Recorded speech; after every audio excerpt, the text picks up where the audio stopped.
Hi friends, and welcome to the weekly live stream for Uno platform. My name is Jérôme Labo. I'm spent about an hour taking a look at Uno platform issues and news, and what's up with the .NET ecosystem and WinUI and others. Last week we talked about a few things around Visual Studio 2026. We're going to continue doing this week, and we're going to be taking a look at two issues. The first one is taking a look at BabylonJS. Integration inside of an Uno app. It was an open issue a few weeks ago, and there's also maybe taking a look at the support for global custom XML namespaces for Uno targets. So this is going to be an interesting one if we have time. So we'll see how long it takes for one and the other. Just in the meantime, maybe you've followed us this morning on YouTube and on the internet in general with our AMA that we had with the team. It was showing all the cool features of Uno platform. So go take a look. It's on replay on YouTube. So this week, let's take a look at the first issue. The first issue is someone from the community who wanted to run a JS component, so BabylonJS viewer, not receiving mouse events hosted in the content control. So the idea is that when you're developing an Uno platform app, you have the ability to basically pull in JavaScript components, so running in the DOM, and have them just display as standard controls inside of an app. With using what we're calling a native embedding, and basically we're hosting that inside of an HTML element and making that run properly. So we can see here it's using native, and we're going to try both. We're going to try using the native renderer and the scale renderer just to see if there's anything that changes in between, and see how far we can go. I see McNets joined. Thanks for joining again. 2 weeks in a row. That's good. Okay, so let's go take a look at the repro that's available in there. So it's BabylonJS. We're going to be taking a look at this here. Let's go open that. So we're going to be using the insider version of Visual Studio. And let's go figure out what we have. Okay, so it's an Uno app that is running Uno 6.0. So it's been a while. We're at 6.2, so maybe there's a few things that have been fixed since then. So we're going to figure that out. And also we've been doing multiple changes in there with regards to native integration. So we're going to take a look at how we can upgrade that so that the application can be both native and scale render, and test that out. Okay, so the first thing that we need to do is just making sure that we upgrade the latest, but the first thing that we can do is just let everything play out. So if we let the application restore, and we're going to see what happens. So we can see here that we have now, it's been there for a few versions, having the banner that tells you what's new. So we get the update and restart and see what happens. So R21D says, this is interesting. Made a 3D shooter with skeleton POC for using BabylonJS that just worked. So it may be, it may be that there's a specific option that doesn't work with Wasm. Maybe it's native, maybe it's something else, maybe it's the integration that they used. They used the older version of the integration, so maybe we can make an update for that and see what the problem is. So that's why having a repro is always interesting, because we can just run it and see what happens. So let's go and check that out first and see if we can repro the issue using the bits that we have there. Let's try it out. So we have an application that is indeed not using the scale renderer. You can see that the Uno features don't have Uno rendering, scale rendering, so that's good. We have a BabylonJS. It's loading up. Okay. Okay, so in there we can see that we can effectively move the content, but not in there. So we can see that it's rendering properly. So it's not a rendering problem. It really is an issue with the fact that the selection doesn't work, and feels like it's because it's in a framework element or a content control, depending on how it's been integrated. So the first thing that we're going to do is to upgrade the sample to use the newer APIs, because the newer APIs are about making sure that they're compatible with native and SKIA rendering. That's that. Okay, so that's the good thing. So we have the browser element there, so it's already using the right set of features. So one thing that we can do is now upgrade to stop using that part, so the HTML element. So we're going to be using the other one, but we're going to go also on SKIA rendering. SKIA rendering, I think it is. Remember by heart. Go and take a look at the options, but I think that's it. We're going to have to remove log by another process. Okay, because it's loading already. Great. So let's restart. So the reason when you do change between SKIA rendering and the others, you have to make sure that you're deleting the bin and obj, because there's a problem with I think it's render.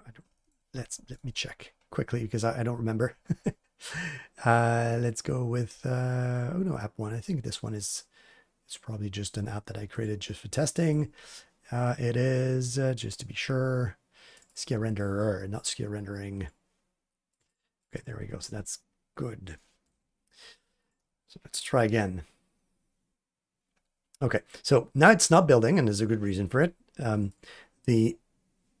The options that so the APIs that are used here for the WebAssembly are only available on native rendering. So just for the sample to be running only on be able to be compiled on both platforms, we're going to be just adding a few conditional compilations so that we don't break anything, and that should be enough. So if it's not Uno SKIA, if it's not Uno SKIA, then we can compile. There we go. So let's try again. This time it should be building. So a few warnings, we don't care that much. So there's going to be one side of the app that's not going to work. That's expected, because it's going to be trying to use this BabylonJS framework element, which doesn't work. Well, it doesn't exist anymore, in that context. We're going to see if it actually works properly. So it may be because the code is pretty much the same between both sides when with regards to that browser HTML element feature.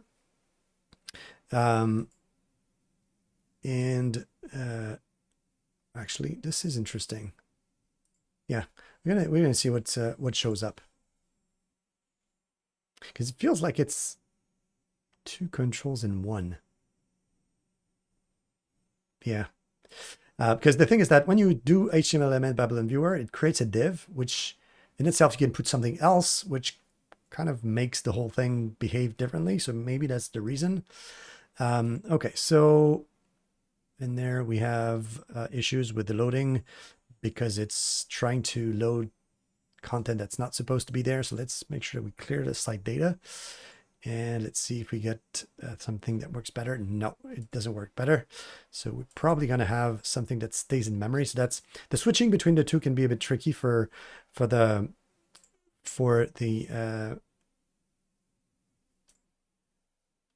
application. So we can make sure that we're just going to let's change the port. So we're going to go for a different port, so that the browser doesn't mix everything up. Just we had someone that reported that specific issue where when you change the target for an app, when it starts, then it doesn't run properly, and it shows weird error messages like this one. So that's what we have. We have an error here because it tries to use pieces that don't exist or not in the right place. So we're going to make that change, and so let's delete the bin and obj again, because it's probably trying to use older versions of the binaries. And let's try it again. So we're trying to make something up so that for that particular error, when you see, when you're changing between one target to the other, when there's something that shows up in the wrong way, we're trying to add some things to the build for detecting it, so that it doesn't break in some weird way.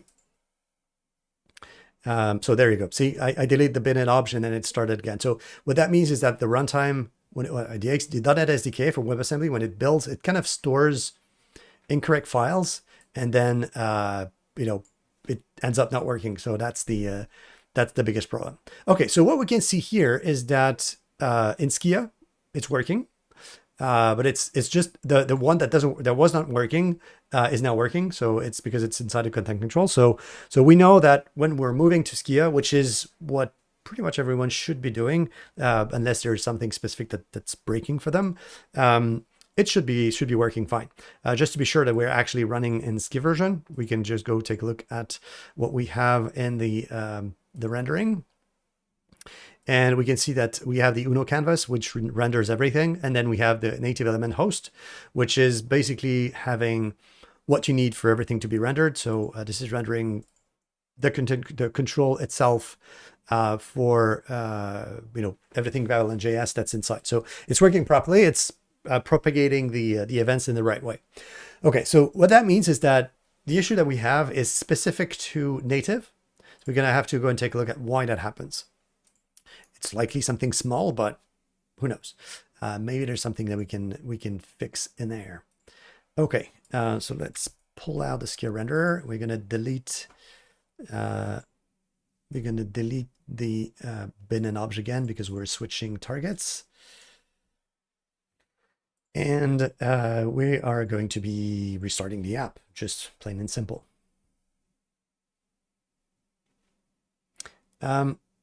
So R21, would you say you don't know what's that in Uno? You mean the canvas?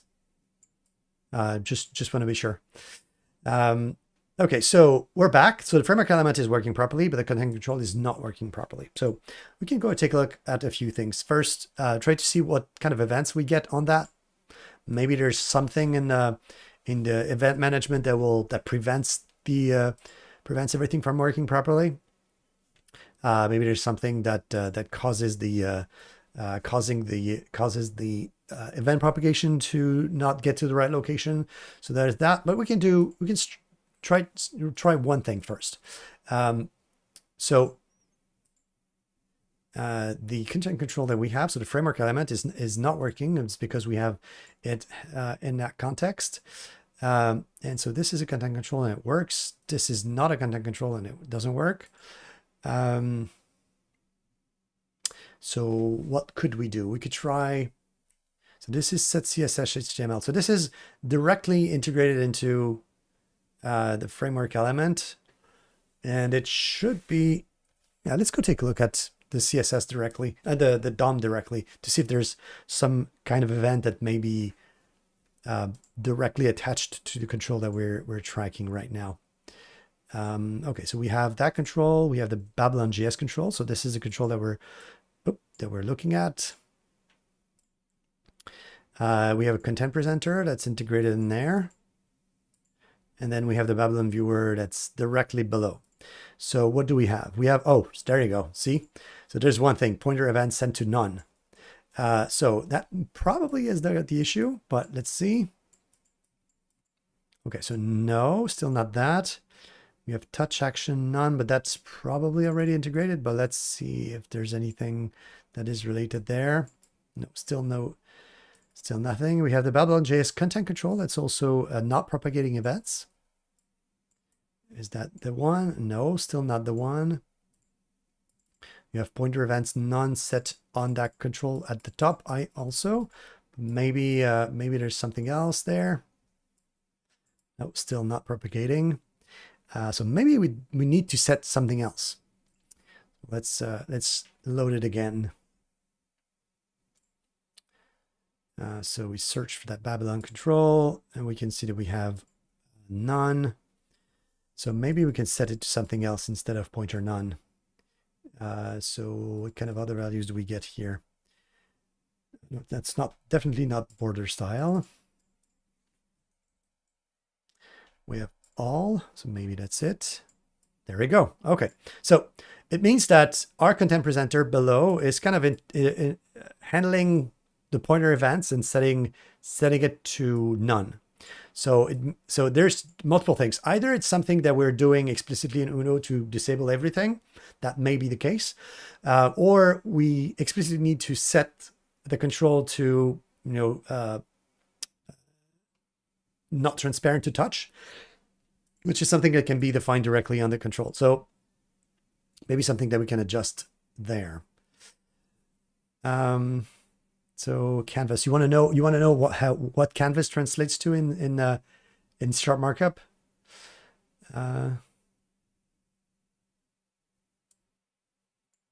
Okay, so yeah, I'm not too sure. If you have an example, that's probably going to be easier. So if you're trying to use canvas and then moving into something else, not too sure there. So if you have maybe an issue, if you have an issue open, that's even better. If it's actually an issue, so let's we can figure it out. Okay, so looks like I did have a bit too much on my side. That's annoying. There we go. Let's move myself a little bit. There you go. That's better. Okay, so one of the things that we can try is say that in framework element, which is the one that doesn't work, try to set the pointer events directly. So what do we have? Oh, it's not loading because the web server behind is not there. So let's figure it out. Okay, so let's load it up. So it's the framework element is working, but the content control is not working. So we said the content control. So this is this one. So when we have the browser element that's set directly in there, it doesn't propagate. So that's the content control that we need to fix. Okay, so let's try, maybe let's try using,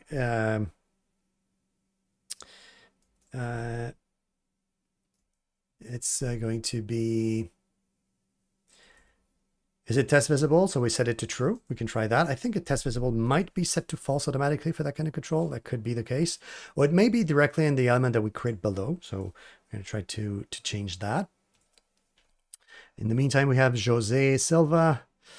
With that, does Uno platform only use something similar to XAML inflator source gen to generate XAML at build time? I'm not familiar with inflator. Is it Maui maybe that uses this? But yeah, this is we're using a XAML generator that does this. It's something that you can find in Uno. There's a source generator that's there that you can use. Oh, actually, I can use. It's used always, but that you can see, and it's the source generator. We have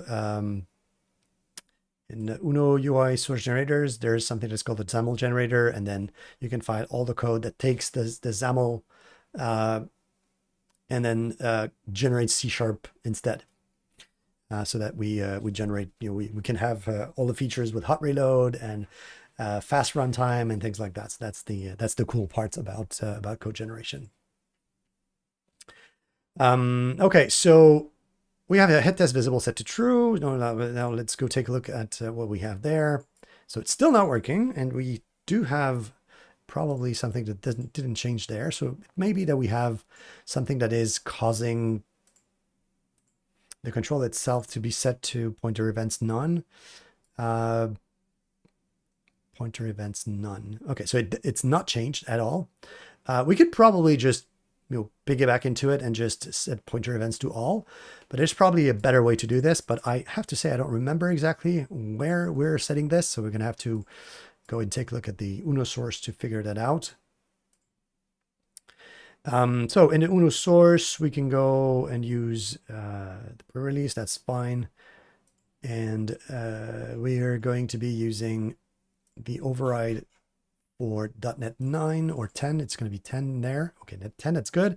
And we're going to be opening the Wasm only. So we're using that one because we're using the native version of Uno for WebAssembly. So we're using the Wasm only version. And we're just going to search for pointer events like this. I'm not at all sure how that's going to be what that's going to be finding, but let's go figure it out. Okay, so we have a few things with given browser HTML element. Okay. We have a given set style that is allowed to just set events, set contents that way. So it's basically something that sets the CSS style explicitly, but it's probably not what we're looking for. The content presenter is having pointer events set to none explicitly. So that means there's something else. See, there's something there that sets pointer events to auto on some controls, but not on others. So it may be that we have something else that's manipulating this. So let's see, what else do we have? We're finding pointer events. We don't have much there. We have the pointer events on Wasm that are set there. Yeah, it's not defined this way. We have the UI element that sets it to none by default. But the fact that we set it to true should have had an effect. So maybe setting it to true actually had an effect, but not at the right level. Maybe it had an effect at that level, but not below. So let's go and change that. So if we go back to our app, and so it is set to true already. So because I started and set it to true. We have touch action set to none, but it's probably not what we're trying to get. We have an HTML element that's set there. Let's try with another one there. So we're going to be adding pointer events auto. Maybe setting pointer events directly on the control would probably help. So, oh, it was not auto, it was all. There. Okay, so let's try again. Okay, so it should be restarting the app. And now let's see if we get it to move. Better, way better. Okay. So the fix is to force the control itself to have to support the pointer events directly. Okay, well, there you go. That was easy. So it's something we probably could add in the documentation to say, by default, if you're if you're integrating it that way, you may be having issues with the pointer events, and it might not work. I'm still a bit surprised for it to be propagated that way. We're gonna go take a look at what we're doing in the create HTML element there. Maybe we should be allowing for a pointer events to be propagated correctly on the HTML element control that we're creating. So let's go take a look still. Feels like it should be working. The other thing that's of interest is that, oh, that one is using HTML element. So that's not the problem. So we know that it works in Skia, and that one doesn't have any issue with the pointer events. We know that it works directly with the old version of creating HTML elements using the HTML element attribute, but it does not work by default using browser HTML elements when creating the HTML element that way. So what that could be is that the pointer events that are set there are not the right ones, but it's probably because that pointer event is coming from element.style, but not, so it's set explicitly, but that's the part that's interesting, because it's supposed to be part of a global style.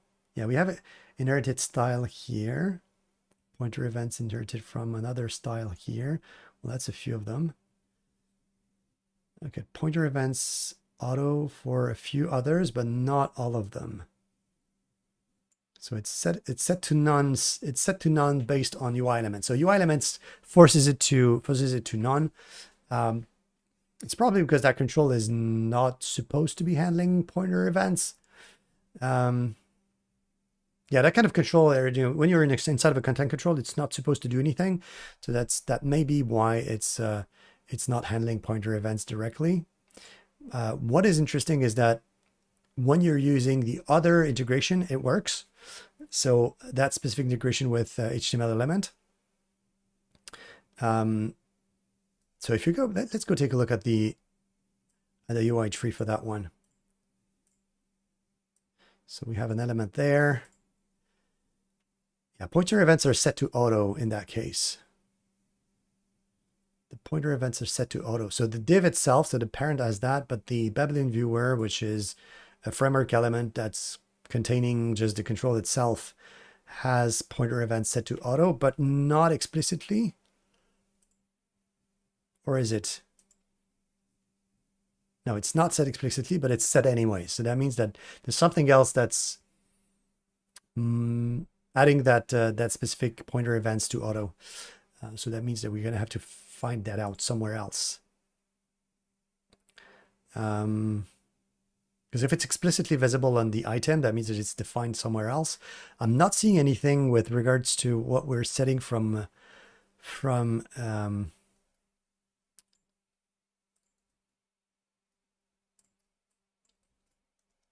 we're not setting anything inside of Uno, so that means that we're setting it somewhere else. I'm not too sure where that is coming from. Because we've searched everywhere. It's on the entire solution for everything, so I'm kind of surprised that we're not finding anything else.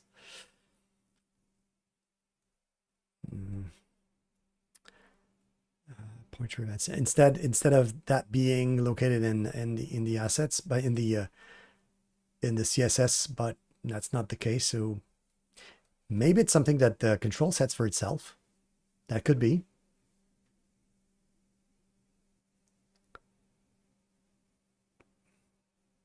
I have to say that I don't know. I don't know in that case. I don't know where that can be coming from.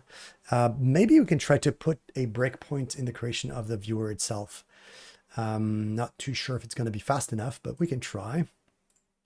So when we're taking a look at that kind of creation, we're going to be going into Uno UI in here, and there's a thing create element. Yeah, we have a create element, but it's not the one that we're looking for. We have create content internal. Okay, so that would be the one. The thing is that it's going to be called quite often, so I'm not too sure if it's going to be the right way to do it, but yeah, might not be the right way to do it, but let's try it anyways. So we're going to be creating that element there. Maybe there's another breakpoint that we could set that would prevent that from happening. Because we're setting the source to something here. Yeah, the Babylon viewer. Yeah, it's initializing Babylon in some other way. We have probably Babylon that's integrated in Wasm script here. Yeah, it's probably not useful to get to that point. So it's probably taking a look. It's probably looking for that specific Babylon viewer tag that we have directly here. So it's probably not useful, but let's try. We have a breakpoint. Let's see what we get. Okay, so the first one that we get is it's a div. So we're gonna be. I don't think we can put breakpoints and conditions. Do we can we do that? Oh, there we do. Okay, that's good. Let's try. So that we have content definition dot. Is it going to work? No, content definition is going to say so. Content definition dot tag name. Okay, so that's the one that we want. Breakpoints. Tag name, and it has to be Babylon viewer. Okay, let's see if it works. Babylon viewer, there we go. Okay, so we got a Babylon viewer. It is so R21D says automatically apply to an element to disable its ability to hit this target. Well, yeah, that's what it is. But I was trying to search for a way to make it not, because on that control it's set to auto somewhere, but I'm not finding it. So maybe there's something else that sets it. So yes, it's determined when it's not interactive. So there's probably something else that I'm not seeing. So we have the element ID here. So let's see, do we have a style that's set already that sets that? Style CSS decoration. We have pointer. Ooh, that's too much. Pointer events. Do we have that? Pointer events. It's empty. Okay. So it's probably something we're setting somewhere after. Is it something that we're setting in there? Actually, do we have pointer events in here? Oh, that's why. There we go. Okay. That's why I was not looking. I was not finding it. It's because we're setting it that way. We're setting it through pointer events enable, disable. That's why. So it's not, I was searching for the CSS style. I'm not looking for a CSS style. We're trying to find the JavaScript API that does it. So the one we're looking for is trying to set that to none. So probably disabling it because of something. And we're trying to figure out what. Okay, so we're setting it to false for the HTML ID. That one, not so sure which one that is. So if we do the get view, maybe we can find which one that is. So let's run this get view. This is a frame. No, that's not the one that we're looking for. So we have frame. Oh, well. Pop-up root. Yeah, that's going to take a while. Actually, let's try to find set pointer events in the Uno source. Maybe we can try to find what is actually setting it to false. So we have set pointer events to if the new value is on hit test visibility changed. Okay, so that means that there's something else that we need to change. So we have the pointer event set that way, but it feels like we're probably not modifying the right one. That makes sense. Okay, so because we're inside of a content control, setting it to all, so that kind of works. But the problem is that we're inside of a content control, which has inside a content presenter, and that content presenter sets itself to false, which is causing trouble. So maybe we can try to do the unapply template there. The problem is that if we have to do this, it's kind of annoying. It's probably easier to set the action directly on the content control on the using the method for the pointer events, but let's try to do it still using the unapply template. So I don't remember how the content root is called. Let's go and find it out. We can probably remove all our okay, so we don't need that.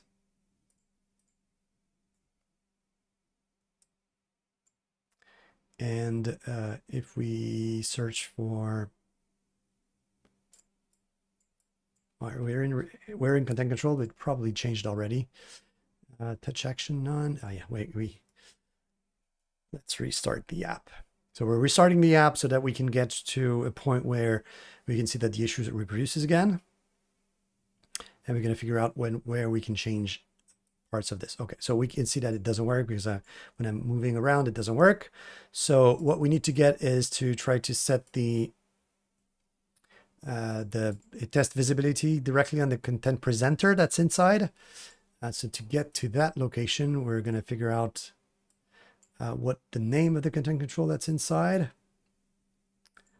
Does it have a name? Doesn't look like it has a name there, but we can probably find it differently. So let's find the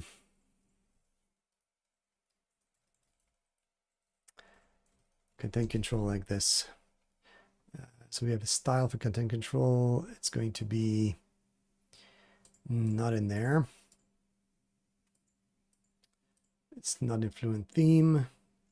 It's going to be somewhere in the generate type. There we go. It's not named. Okay, so we're gonna have to find the first content control that's present in there. We can't get it, so we're gonna have to do it differently. So let me see. If we're inside of Uno, we have to find template root, I think, if it's available. No, we don't have template root available, so that's gonna be something else. No, root, XAML root doesn't content template root. There you go. Content template root may not be enough. We can see. And let's see if we do, is it test visible to true? So it's probably not going to work because of the assignment. So we're not in the right version of C#. The newest version of C# allows us to do this. I'm not going to be enabling it because I don't want to change the structure of the whole thing, but it's always cool to see. Oh, they have not, they didn't add a fixer for this. Oh, that's fine.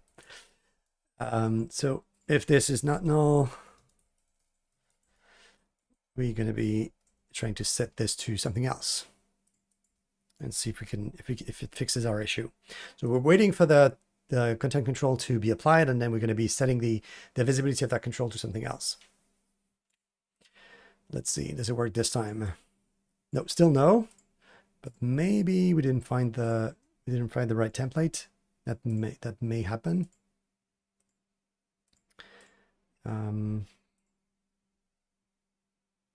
No, the pointer events is still set to none on the content control and the content presenter, so it's not helping. So probably this is null because we don't have a content template. It should be template root, but template root is not something that exists publicly, so you can't use it. Get template child is not going to work either because it's not named, so it's not going to be useful. So we're going to have to do something different. So we can do find first child. I think there's does it exist? Enumerate all children. Yeah, we're going to find just the first one. So we see that we can see that Copilot helped a little bit. So we're going to search for the content presenter and see if that helps. So that would be a separate way of fixing it. I tend to think that setting the pointer events directly on the control there probably best. No, still no. Is it the right one? Am I going to the right one? So it's still set to none, and probably because it's a content presenter. Did I search for the right one? Content presenter. Set it to true. It looks like it found something, but I'm not too sure why it's not finding. It's maybe related to something else. Let's take a look at that part specifically. We're just going to be writing something for the content presenter to see if it finds something. If it doesn't, we're going to be just mentioning that we just need to set the right properties at the right place directly on the control, and that may be enough. We found a content presenter, but for some reason it's not getting the right value. So is it test visible is not enough. It may be because it's not loaded. We could try that. Let's do that. So if we do, that gets a bit more complicated, but let's try it anyways. So we do this. So we're going to wait for the control to be loaded and then set its testable visibility differently. Let's see, we're going to get something different.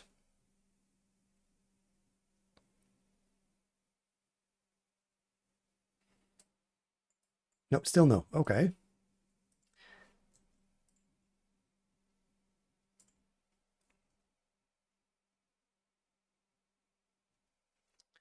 So it indeed was found, but yeah, pointer events is still set to none. So there's probably something else that's preventing control from having its pointer event set to something else. So clearly the best way at that location is just to set the pointer events to auto here.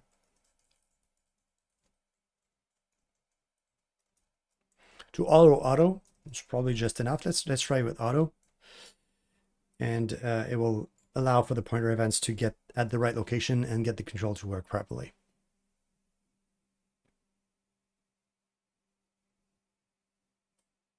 Yeah, that's better. Okay, so that's the fix. To be able to use pointer events in that context, only if you're on native and you're using integration with a browser HTML element and you add the element because you're inside of content control. That's one way to do it.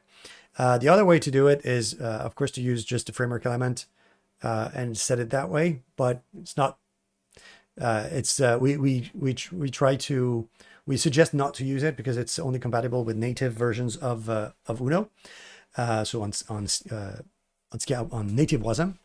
And if you're using the content control version, but you're running on Skia, there's no trouble. You don't need to add the pointer events to auto. It's going to work directly.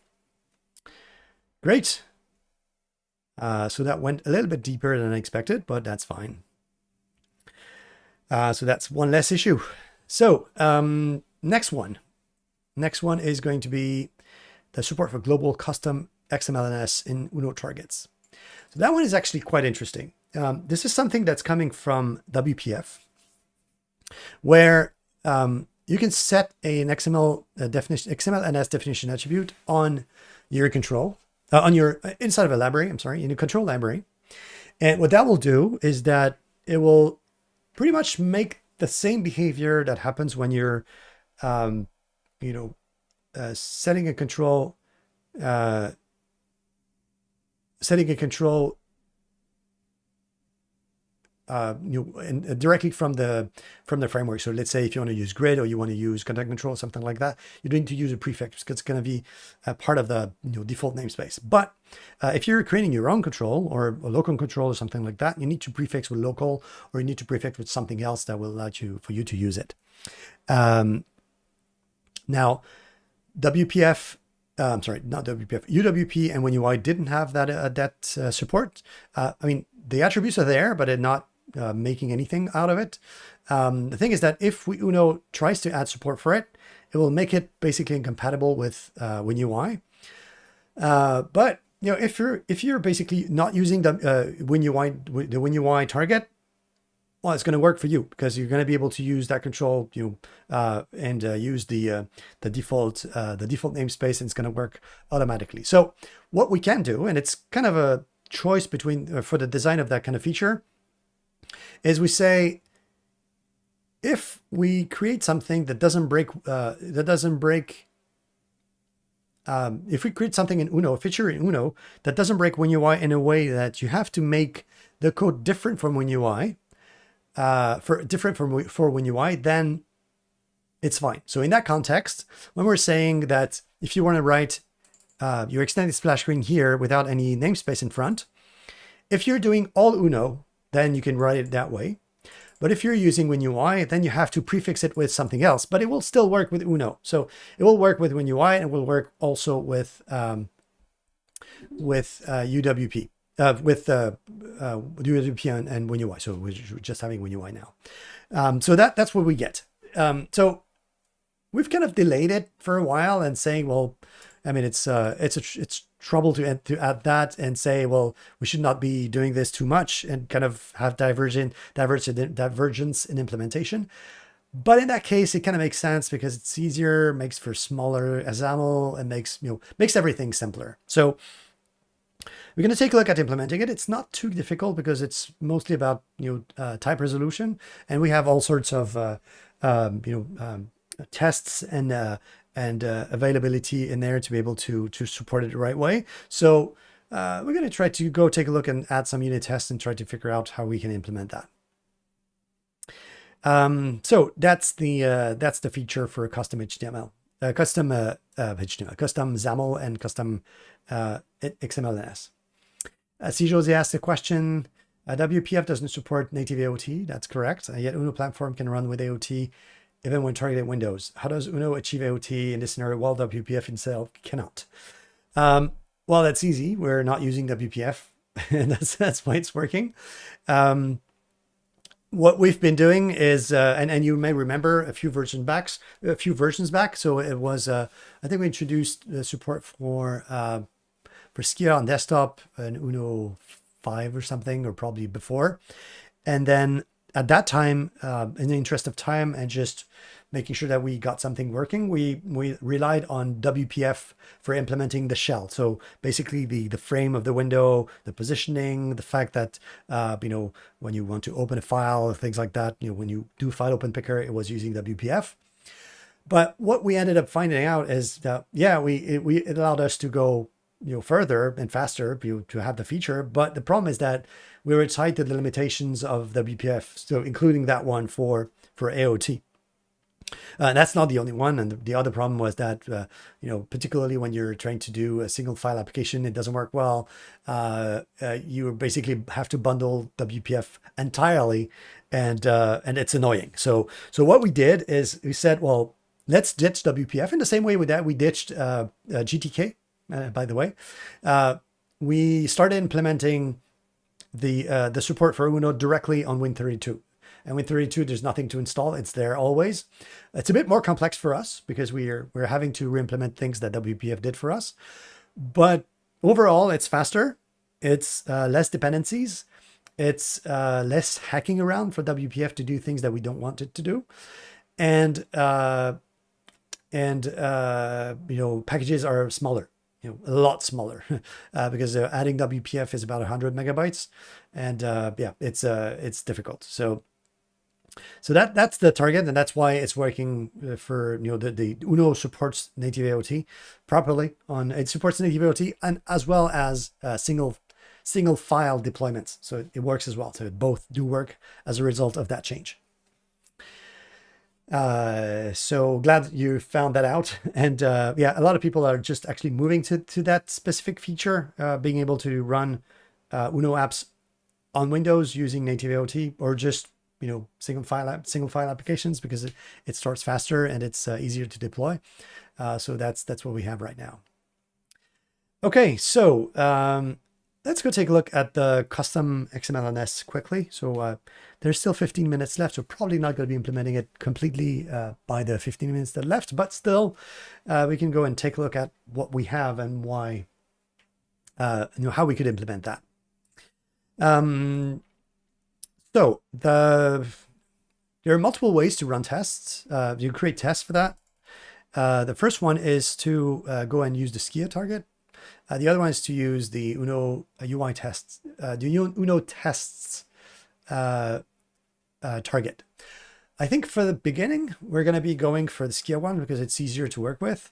And we're going to be making tests directly with just a runtime test and see what breaks and see how we can get that to work properly. So we already had net 10, if I remember correctly, selected in our override. There we go. So we have net 10. That's good. Let's go and open the Skia target.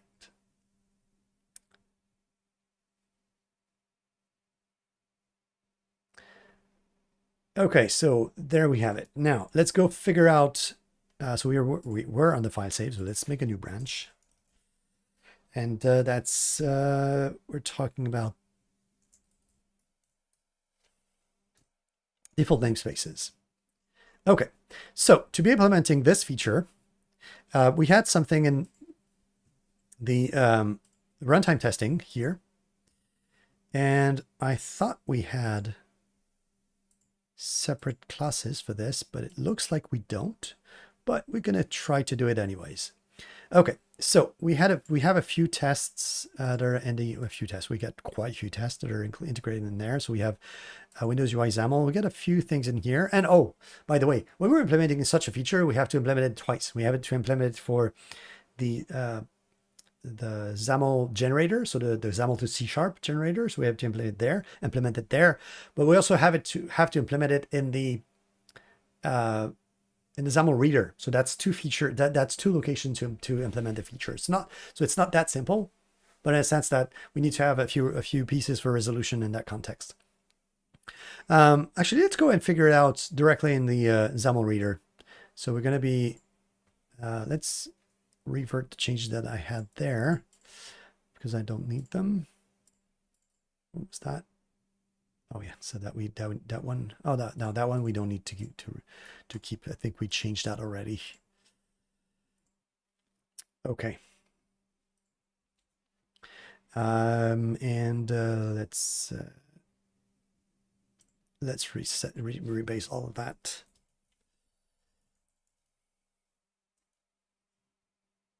Yep.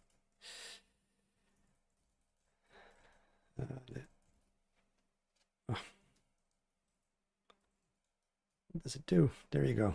Okay, we're on latest. Great.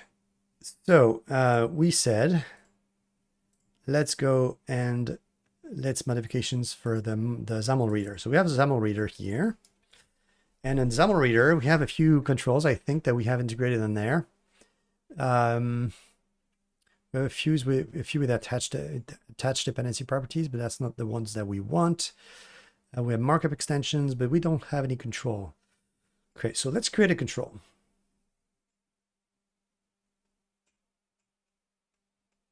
Let's create just a simple control that we have there. So let's call it my implicit namespace control. And we're going to make it a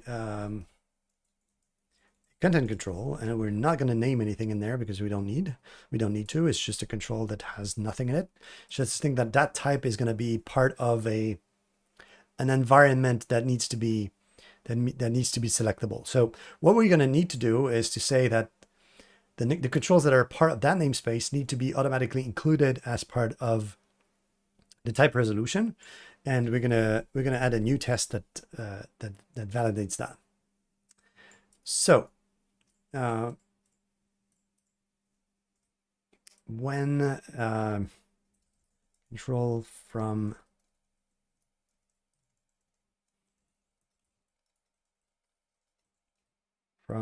XML and S definition.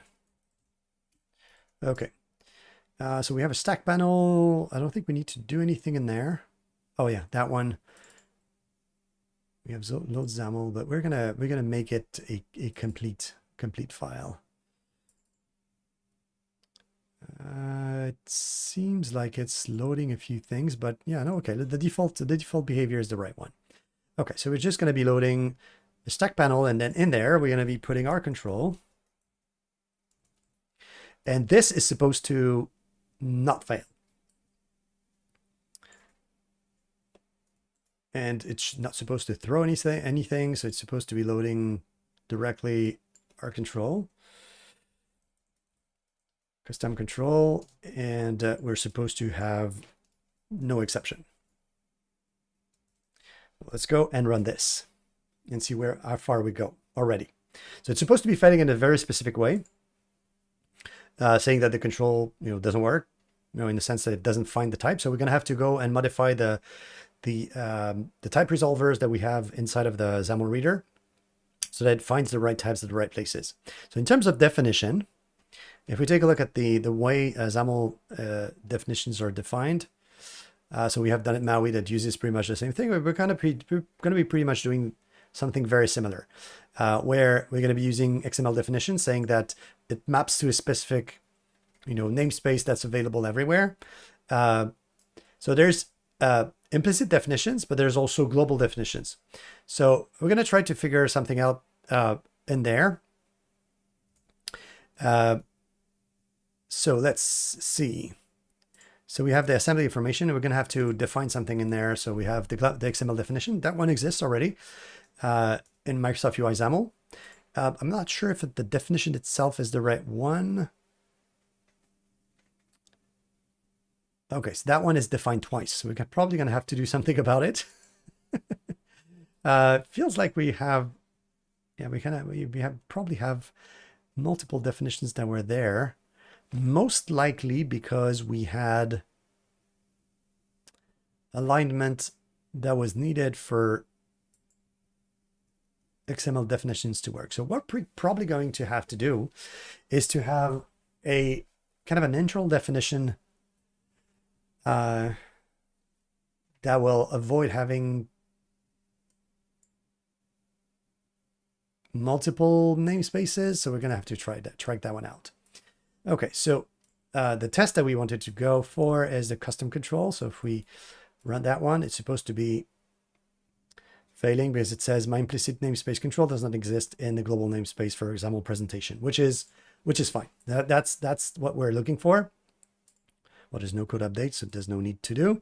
So it fails, and that's fine. So now what we're going to do is try to add some support for that particular XML definition feature here.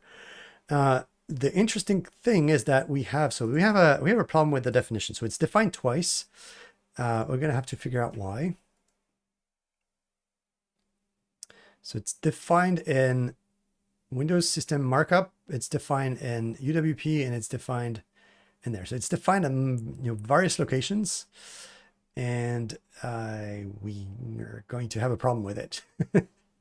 So the thing is that I'm not too sure if we can remove it, because if we do, then we might have a problem with the definition, the public definition of it. Okay, so there's one more thing.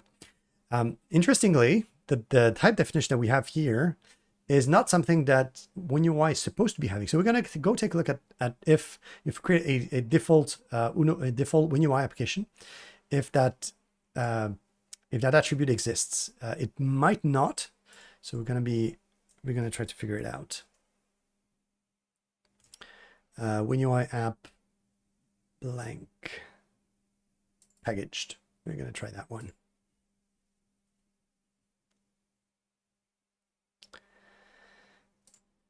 Okay, so we're looking for the XAML XMLNS definition attribute, and we're going to try to see. Oh, that's new. XML installing NuGet package in the solution. That's nice. This is new. Okay, XML definition attribute. Does it exist? No, it doesn't exist. Doesn't exist there. Okay, so we have Microsoft UI XAML markup that has it, and it's a struct, and it has namespace and XML namespace. So interestingly, I thought we had it, but it's not. Oh, it's just a definition. Specify mapping per attribute.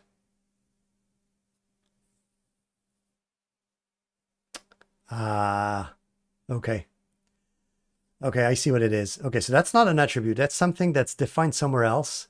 That's probably never been used. Okay, so that one is actually quite interesting because it's supposed to be in the what is called the XAML type info generator, where there's something that will automatically make an XML definition available for the environment, but it's not available there. So that means that we don't have an XMLNS definition attribute that's available. So that means that we can't really use that feature directly.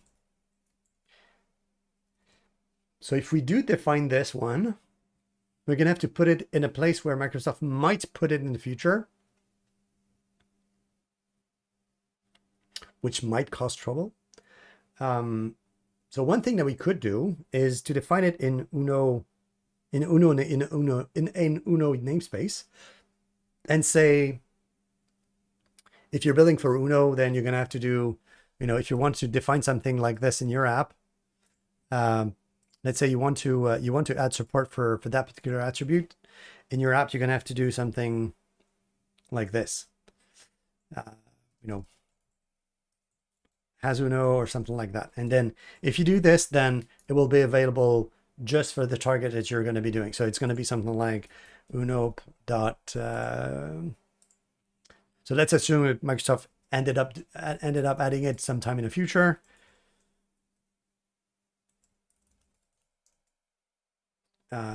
It would be located in the Microsoft UI XAML markup. So we'd probably do something like this. We'd call it uno.ui.xaml markup.xaml definition attribute. So we put it that way. So we could put it there. If we put it there, then it would not conflict with the one that Microsoft is providing. And the location where we're putting this is not something that anyone's going to be using directly. So having a namespace like this would probably be enough. Probably defining it this way if you're using it in your application. So that would be one way to define it. Yeah, feels like it's probably the right way to integrate that.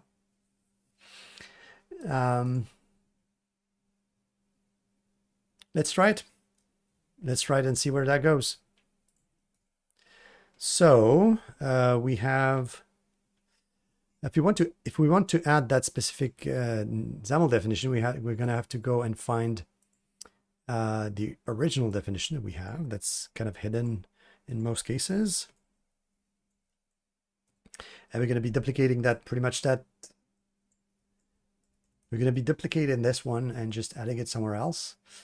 And we're going to be adding it in our Uno assembly. So that would be XAML markup. So that would be in there somewhere. So we're talking about XML NS definition attribute.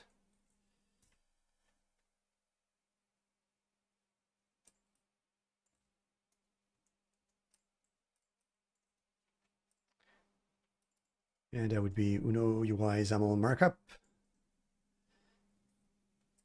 And I'm wondering about the namespace. Okay, so this time we're using XML namespace and CLR namespace, but Microsoft in their own definition for XML definition here, they're using XML namespace and namespace. So it's not talking about CLR namespace. So let's actually move that one out, and we're going to be calling that just namespace. The problem is that we can't use that one here, so we're going to be using the @ namespace.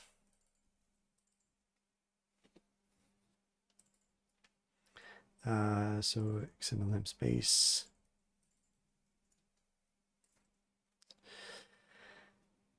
So we're talking about namespace here. No, it's XML namespace and namespace. There we go. So we have it. That looks like it's enough. So we are allowing multiple. We are only allowing it on assemblies. That means that we should be able to use it here. And we're going to be using the explicit namespace. Let's put it global as well. And then the namespace that we want to use would be the default namespace for WinUI. So that would be this namespace, the presentation namespace. And we also want to add the namespace that contains the class that we are looking at. So we're talking about this specific one. So that would be the usage specifically for that attribute, so that we can add the support for markup in the default. So you can change pretty much this to something else. So if we want to put, let's say, all your controls inside of a single namespace that's called, you know, mycompany.com, and then something else, you can put it anything you want there, and that should be working pretty fine as well. So that would be the idea. So let's spend a few more minutes on this. So now with regards to the resolution in the XAML reader, what we need to do is go to the XAML reader. We have the XAML reader here, which is doing all sorts of things in the XAML object builder. And in there, if we take a look at the files, we have XAML type resolver. And the XAML type resolver is doing all sorts of things. And specifically, it's trying to find all the namespace that are available to the app, all the types that are available to the app, and which ones are, you know, containing any XAML namespaces integration. Now, the thing is that, and that's where it's a bit interesting, is that the default way to do it would be to just take a look at all the loaded assemblies and try to figure out if there's something that would be of interest there. The problem is that if we do this, we're going to be, you know, finding all the finding all the, there's all those lookup assemblies, but we're going to load all the assemblies and try to poke at all of them at once. Not necessarily good for runtime, but the thing is that some people are doing, dynamic loading, so that may be something that we have to take a look at. So if we search for find types, so we're going to try to find source find type here.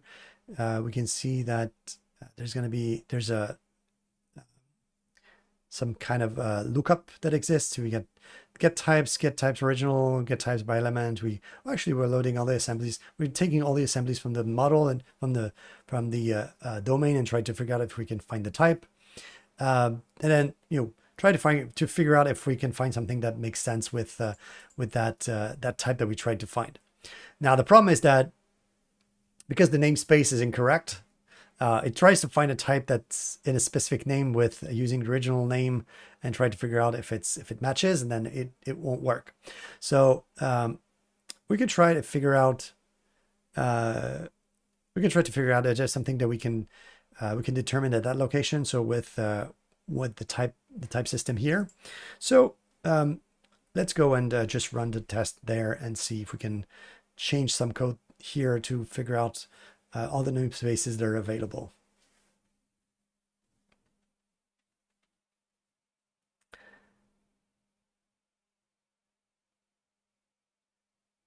Okay, it's taking a bit more time. It seems to be recompiling everything because I added something very low level, so that's why it's doing this. Oh, it's fine.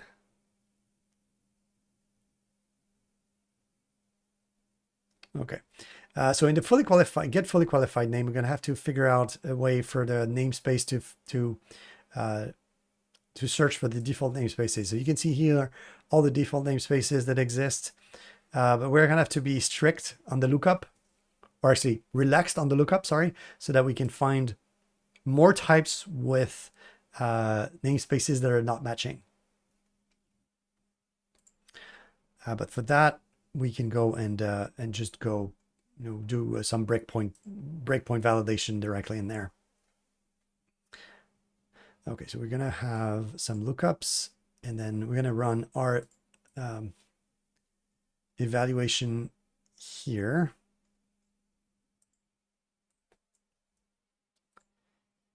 Okay, so we're trying to find my implicit namespace control. There you go. That means that we're trying to find in a namespace that's currently defined here and a type that's called my implicit namespace control, and we're going to try to find it in different ways. So we're trying to find all the resolvers that exists and name. So we have original name, we have name here, we have different ways for finding everything, and then we're going to put breakpoints in every single one of them and see what we find. So we're searching for original name, and that one I don't know if it actually found something. Let's go and watch. No, not original name. So the original name doesn't exist anymore. So that would be we're inside of a original name. So it would be my implicit name control. So if we run it that way, yeah, it's not, because there's no type. So there's no type name. So we're going to have to figure out a way to change original names or search in assemblies differently. Probably just, add new types in front to say, well, if you're finding a type that doesn't exist, but it has implicit resolvers, default namespaces that are defined, then look for those in there. So we're going to take a look at that next week because we're out of time at that point, and see if we can get to something more interesting for the resolution of the XAML definition attribute for global namespaces. So that's it for today. I hope you learned a bunch, as always, and until next time, happy coding and bye for now.